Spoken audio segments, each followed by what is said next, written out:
Okay, so basics for Google. This is going to be to the right. This is your Google account. Hopefully you're signed in. If you want to sign out, you just hit the sign out button. This waffle right here is going to bring up all of the features that Google offers free. Your Drive is where you could save your photos. They give you so much space availability. But what we want to focus on here, if you scroll down, the password manager makes it very simple. Every time you jump in and out of websites, just make sure that you have that turned on. That way you can have Google saving all of your passwords. There is an alternate that I'm going to provide in the comments below.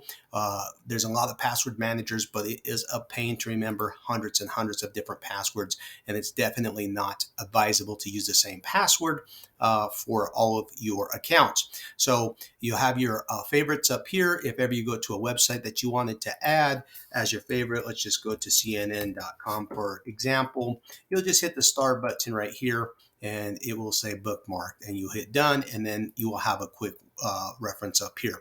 I'm not going to do that for now, but just get familiar with the layout as you navigate, just to really make your homepage a lot more accessible to the websites that you're constantly using.